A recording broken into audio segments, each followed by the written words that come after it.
In this video, I'll show you how to draw a window with realistic level of detail. Now, typically when people draw windows, they look somewhat like this. There's a hole in the wall, a window frame, and then a divider of some type. But I think we can do much better than that. And for this demonstration, we're actually going to be looking at the traditional sash and case type of windows, which are the windows that slide up and down. And this is one of the most challenging windows to draw. If you nail how to draw this window, other windows will be much easier to visualize. So as a starting point, I'll create a new layer in iPad Procreate app, but really you can follow along in any sort of medium you like. So I'll start drawing a hole in the wall.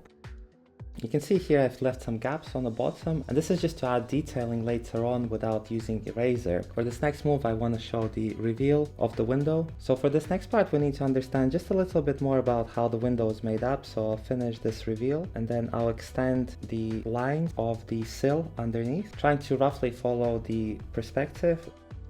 Can then also add a line on the bottom to represent where the window is going to terminate, and also show the first bit of the window frame. So this actually goes inside of the wall reveal, and then we'll draw two more lines to indicate the end of extrusion of this first frame. And then we'll also add a bottom rail, hopefully following roughly where the vanishing point would be in perspective. Draw another two lines representing the actual window thickness. And once again, we want for that upper bit to introduce a thickness. And then the bottom rail can also receive the thickness underneath. And finally, this top bit can be finished off with I think these are called horns. These are just decorative elements that prevent the window touch the bottom of the sill. So now I can draw the bottom sash. So the bottom sash will be sitting roughly where the top sash is ending. So where that horn ends, the bottom sash face will begin. And then as we did before, we can draw the face of the window. The bottom bit is going to be somewhat thicker than the others, which is just the convention of how these windows are made. And then I'll finally also add the thickness. Once we have thickness, we want to go extra mile and show the track of the top rail going up and down. We can have extra two lines to just show that. And then we can also have a little depth line, the third line, just to indicate a kind of a groove in the frame for that upper sash to slide. So this starts to look pretty good. For this next part, I want to add some dividers for the window. Now what I want to do is I want to kind of erase the overlapping lines here.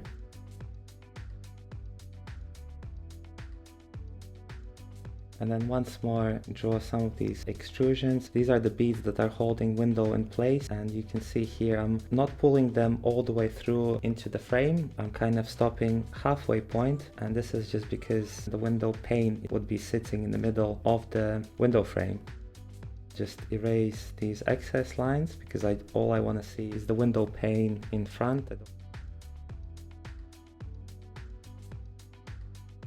So now that the window is drawn, we can create a new layer on top, and I'll start creating a hatch, a very simple hatch starting with the windows.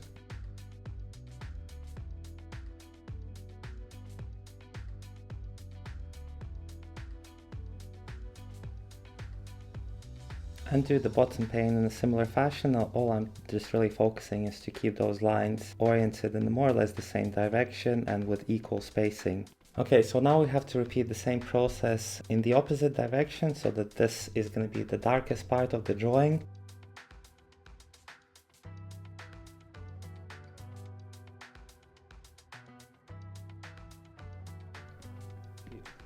So this is the longest part of the process, is to actually hatching these windows. For this next part, I'll do the same, but with a lighter tone to just indicate where the shadows are going to be.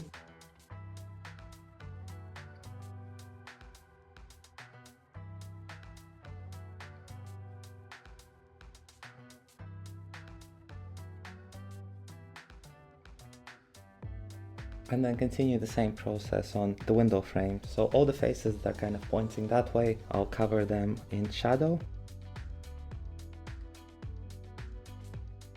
And also any faces that are pointing downwards as well.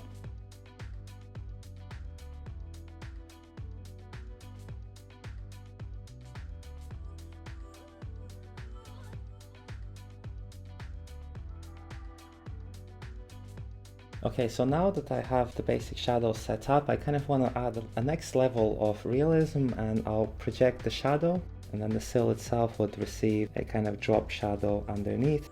You know, if we had the darkest shadow on a cross hatch, then the second type of shadow is just a single hatch. Then this third hatch type would purely be the same as before, but with just a little bit more spacing between the lines so that it appears lighter than that on the opposite side of where the sun is shining. And again, just continuing that line of shadow notionally where I think it would be, even on the window pane itself. And then similarly here for this rail.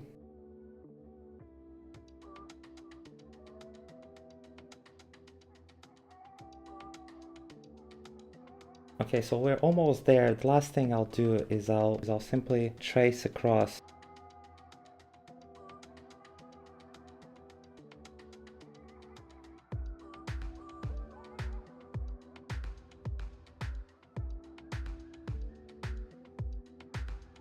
Alright, so I think that's looking pretty good. The last thing I'll do is I'll create a couple of thicker lines just to really make the drawing pop. So this concludes this tutorial. I'm gonna link up a couple more videos on how to draw exteriors and interiors in iPad. So if that's something you're interested, then check those videos out. Until the next time, bye bye.